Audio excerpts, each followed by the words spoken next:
உலகின் நம்பர் 1 சதுரங்க வீரர் குகேஷுக்கு பென்ஸ் கார் வழங்கிய Velammal nexus. Your dream vacation to Dubai starts from rupees 29,999 only with GT Holidays. Nakkeeran நேயர்களுக்கு வணக்கம். இன்று நம்முடன் கருத்துக்களை பகிர்ந்து கொள்ள இணைந்திருக்கிறார் இந்திரா தோழமையின் செய்தி தொடர்பாளர் கிருத்தியா தரன் அவர்கள். வணக்கம். வணக்கம் நக்கீரன் நண்பர்களுக்கும் ராஜவேலா அவர்களுக்கும். கொல்கத்தாவில் பயிற்சி பெண் மருத்துவர் பாலியல் வன்கொடுமை செய்யப்பட்டு கொடூரமாக கொலை செய்யப்பட்டார். இந்த சம்பவம் நாடு முழுவதும் அதிர்ச்சி அலையை ஏற்படுத்தியது. இந்த நிலையில் அங்கே மருத்துவமனையே சூறையாடப்பட்டிருக்கு. ஆதாரங்களை அழிக்க தான் இந்த மாதிரி பண்ணுறாங்க. மேற்கு வங்க அரசு இதில் சரியாக செயல்படலைன்னு உயர்நீதிமன்றம், கொல்கத்தா உயர்நீதிமன்றமும் சொல்லியிருக்கு. இந்த வழக்கு சிபிஐக்கும் போயிடுச்சு. இது எப்படி பார்க்குறீங்க? மிக மிக துயரமிக்க மோசமான சம்பவம். இந்தியாவில் இந்த கடந்த 10 வருடங்களாக உத்தரப்பிரதேசமாகட்டும், மேற்கு வங்கமாகட்டும், மணிப்பூர் ஆகட்டும், நாட்டில் ஒவ்வொரு இடத்துலையும் பெண்களோட பாதுகாப்பு அச்சத்துக்குரியதாக மாறிட்டு இருக்கு. ஏன் அப்படி மாறுது அப்படின்னா, நாட்டோட அரசியல் பெண்களுக்கு மரியாதை கொடுக்கும் அரசியலாக இல்லை.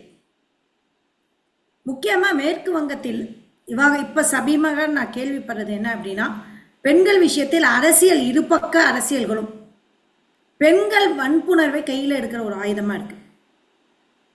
நீங்கள் ஒரு இடத்துல நான் கேள்விப்பட்டிருக்கேன், நம்மளோட இந்துத்துவ அமைப்பின் ஒரு தலைவர் பெண்களை ஏன் ஆயுதமாக பயன்படுத்தக்கூடாது, நம்மளோட அதுவும் ஒரு போராட்ட முறைதான் அப்படின்னு சொல்லியிருக்காரு. அதில் பார்த்தீங்க அப்படின்னா, மணிப்பூரில் மேரா போய்பாய் அமைப்புகள் பெண்களை, குக்கி பெண்களை கையில் பிடிச்சிக்கிட்டு வன்புணர்வு செய்யுங்க அப்படின்னு அவங்களே அதை தூண்டியிருக்காங்க. மனசாட்சி எதுவுமே இல்லாத ஒரு நாடாக போயிடுச்சு. இன்னொன்று என்ன நான் சொல்வேன்னா, சினிமாவில் இருக்கக்கூடிய வன்முறை சம்பவங்களும் மிக மிக மோசமாக இருக்கிறது. பெண்களுக்கு எதிரான பெண்களை காப்பாற்றக்கூடியதாக சொல்லக்கூடிய இப்போ சமீப படத்தில் ஒரு பாலியல் வன்புணர்வு, ஒரு குழந்தைக்கான பாலியல் வன்புணர்வே ரொம்ப அதிர்ச்சிகரமாக தான் காமிக்கிறாங்க. இப்படி இதெல்லாம் ஓடிடியில் பார்த்தீங்கன்னா மிகப்பெரிய வன்முறைகள் ரொம்ப சர்வசாதாரணமாக காமிக்கிறாங்க. பெண்களுக்கு எதிரான வன்முறைகளை எந்த சட்டமும் இரும்பு கரம் கொண்டு ஒடுக்குவதே இல்லை. நிர்பயாவை அரெஸ்ட் பண்ணவனே வெளியில் இருக்கும், நிர்பயா குற்றவாளியே இன்னைக்கு வெளியில் இருக்கும்.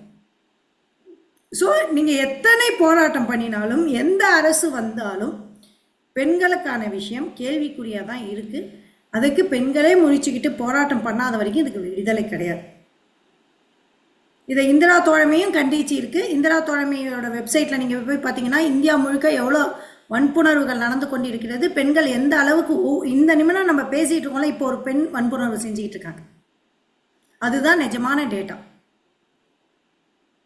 தரவுகளை நீங்கள் போய் பார்த்தீங்கன்னா எத்தனை வன்புணர்வுகள், அது எத்தனை ரெக்கார்ட் ஆகுது, எத்தனை ரெக்கார்ட் ஆகாமல் இருக்குது. அதை தவிர்த்து குழந்தைகள் போக்சோ அப்படின்னு சட்டம் வரும் இல்லையா, அதில் வன்புணர்வு பண்ணுவாங்க. அடுத்து டொமஸ்டிக், ஒரு ஸ்கூலுக்கு போனால் 9ஆவது படிக்கிற பொண்ணு இருக்குது, டெய்லியும் அவங்க ஹஸ்பண்ட் வன்புணர்வு பண்ணுறாங்க அப்படிங்கிறாங்க. அது பார்த்தா சென்னைக்கு வெளியில் இருக்க இது அவங்கள வெளியில் கொண்டு வரலாம் பார்த்தா அவங்க குடும்பத்தில் இருக்கிறவங்களே மறைச்சி அதை நகர்த்துறாங்க. நம்மளால் அதை ரிப்போர்ட் கூட பண்ண முடியும். இப்படி ரிப்போர்ட் பண்ணாத வன்புணர்வுகள் பெண்கள் ஒவ்வொரு நாளும் மிக காயத்துக்கு உள்ளாக்கப்படுகிறார்கள். இந்தியா முழுக்க நடக்குது. ஏன் அப்படின்னா, இந்த இந்துத்துவா அப்படிங்கிறது பெண்களுக்கு சரியான மரியாதை கொடுக்காத ஒரு கொள்கை ரீதியாக இருக்கிறது. இன்னொன்று, போராட்ட ரீதியாக பெண் வன்புணர்வு அப்படிங்கிறது அதீதமாக நடக்கிறது அரசியல் ரீதியிலும். மூன்றாவது, சட்டங்கள் கடுமையாக இல்லை. நான்காவது, இதெல்லாம் ஒரு அநியாயமே இல்லை அப்படிங்கிற அளவுக்கு சமூகத்தில் பரவி கிடக்கும் வன்முறை செயல்கள். இல்லை, இதுக்கு ஒரு கடுமையான சட்டங்கள் இல்லைன்னு சொல்றீங்க இல்லையா? கண்டிப்பா. நேற்று மோடி பேசும்போது சொல்றார், பெண்களுக்கு எதிரான குற்ற செயல்கள் அதிகமாக நடந்துகிட்டு இருக்கு, இது போன்ற கொடூர செயல்களுக்கு தூக்கு தண்டனை கிடைக்குங்கிறத அந்த தவறு செய்பவர்கள் உணர வேண்டும் அப்படிங்கிறார். மோடி அவர்கள் வந்ததுக்கு பிறகு ஐஐடி பாலியல் வழக்கு நடந்தது. உத்தரப்பிரதேசத்தில் எவ்வளவோ வழக்குகள் இருக்குது. மணிப்பூரில் இன்னும் நடு ரோட்டில் ஒரு உடலில் கையை வைத்த ஆணுக்கு இன்னும் தூக்கு தண்டனை கொடுக்குறாங்க. அதுவும் தேசத்தை பாதுகாக்கக்கூடிய ஒருவரின் மனைவி. இத்தனைக்கும் அவர் வாயை திறக்காம கல்கத்தா என்பதனால்தான் இது இவ்வளோ பிரச்சனையாக இருக்குது. இதே ஊபியாக இருக்கட்டும், மணிப்பூர் ஆகட்டும், இந்த பிரச்சனைகள் இருந்திருக்காது. இந்த விஷயத்தில் ராகுல் காந்தி, பிரியங்கா காந்திலாம் வாய் திறக்காமல் இருக்காங்க. ஏன் பயப்படுறாங்கன்னு தெரியல. ஏன் பயப்படுறாங்கன்னு கேட்குறாங்க நடிகை குஷ்பு. கண்டிப்பாக அவங்க வாய்ஸ் கொடுப்பாங்க. இந்திரா தோழமையில் நாங்கள் காங்கிரஸ் சார்ந்து தான் இருக்கோம், நாங்களும் வாய்ஸ் கொடுத்துருக்கோம். ராகுல் காந்தி அவர்கள் உண்மை தெரியும் வரை காத்திருந்து வாய்ஸ் கொடுப்பார். உடனடியாக ட்வீட் போடக்கூடியவர் அவர் இல்லை. கொஞ்சம் பார்த்து கவனித்து தான் ட்வீட் போடுவார். இல்லை, மற்ற விஷயங்களுக்கெல்லாம் பேசுகிறவங்க எதுக்கோ கொதிக்கிறாங்க. நாடாளுமன்றத்தில் பயங்கரமாக பேசுகிறாங்க, கண்டிப்பு கொடுப்பார். குஷ்பு கேட்குறாங்க, ஒரு ட்வீட் கூட போடல. அவர் ட்வீட் பண்ணவே பண்ணுவார், ஆராய்ந்து பண்ணுவார். நீங்கள் பண்ணாமலாம் இருக்க மாட்டார். பாருங்க, அவர் இப்போ யாரோட விஷயம் அவருக்கு காதில் போகாமே அங்கே இருக்கும். அவ்வளோ பெரிய தலைவர். அது யார் பக்கம் தவறு இருக்குது, நிஜமாவே மாநில அரசு தவறா இல்லை மத்திய அரசு அது பின்னாடி ஏதாவது இருக்கா, அங்கே இருக்கிறவங்களுக்கு யார் பாதுகாப்பு, இதெல்லாம் கவனிக்காமையா இருப்பார். அந்த முதல்வரே போராட்டத்தில் ஈடுபடுறாங்க. அந்த முதல்வர் தான் ராஜினாமா செய்யணும்னு குஷ்பு சொல்கிறாங்க.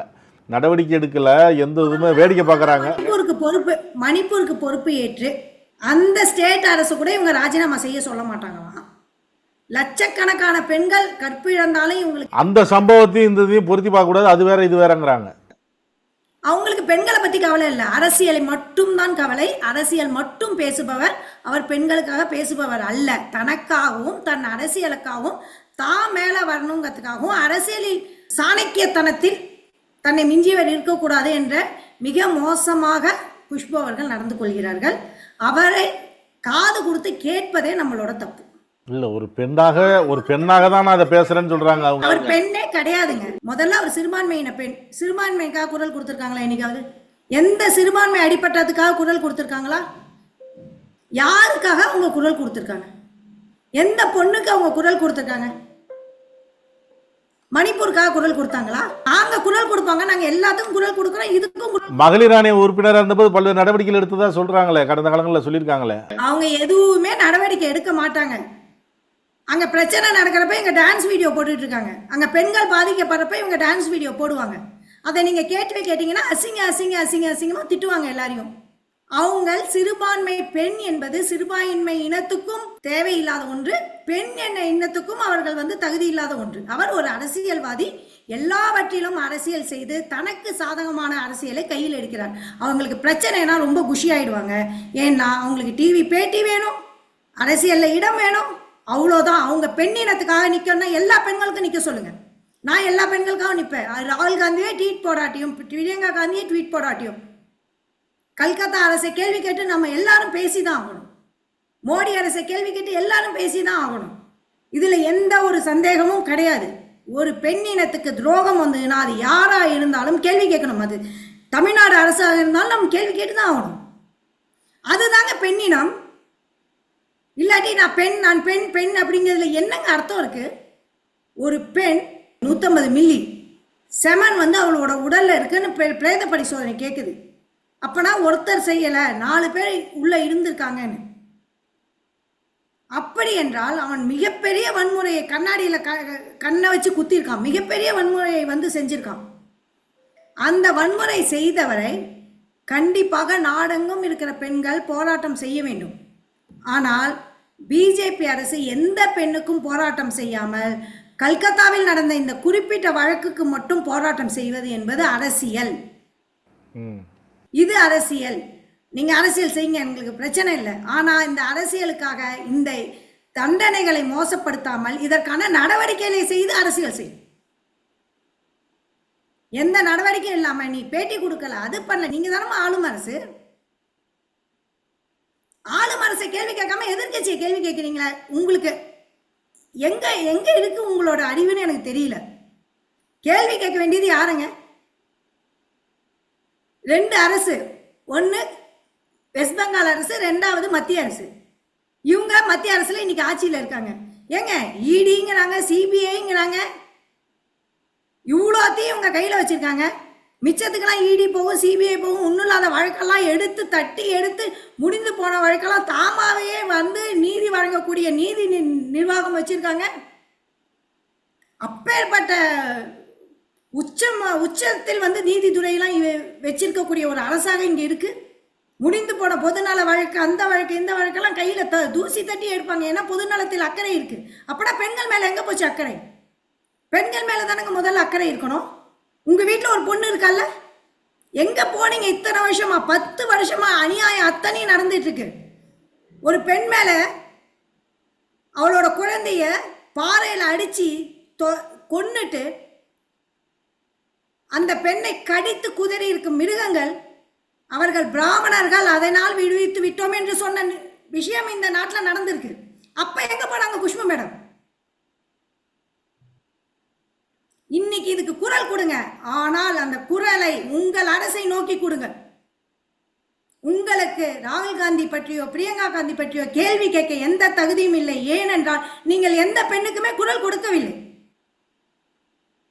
எங்களுக்கு அந்த தகுதி இருக்கு. நாங்க எங்க தலைவரை பார்த்து கேட்கணும், குரல் கொடுங்க, கொடுத்துதான் ஆகணும். ஏன்னா நாங்க எல்லா பெண்களுக்காகவும் போராடக்கூடியவர்கள். கட்சி சார்பில்லாமல் பெண்ணுக்காக போராடக்கூடிய முதுகெலும்பு இருந்தால் மட்டும் வாங்க குஷ்பு மேடம், எங்களோட போராடுங்க குஷ்பு மேடம்.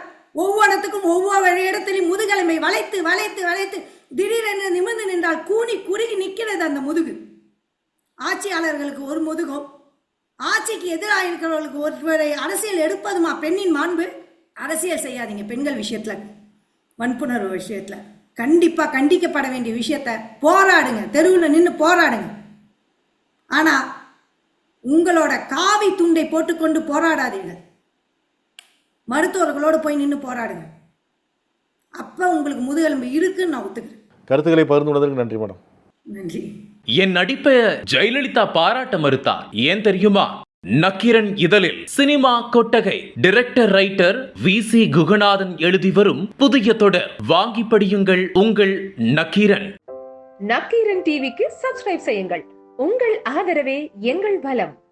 ஆசிரியர்களுக்கு நண்பனாகவும் மாணவர்களுக்கு ஆசானாகவும் திகழும் தேர்வு வழிகாட்டி. ஒவ்வொரு பாடத்திற்கும் அனுபவமிக்க ஆசிரியர்களின் துல்லியமான தெளிவான விடைகள். CNC இருக்கு, தேர்வு பயம் எதற்கு? இது தீரன் பப்ளிஷிங் ஹவுஸ் விற்பனை வெளியீடு.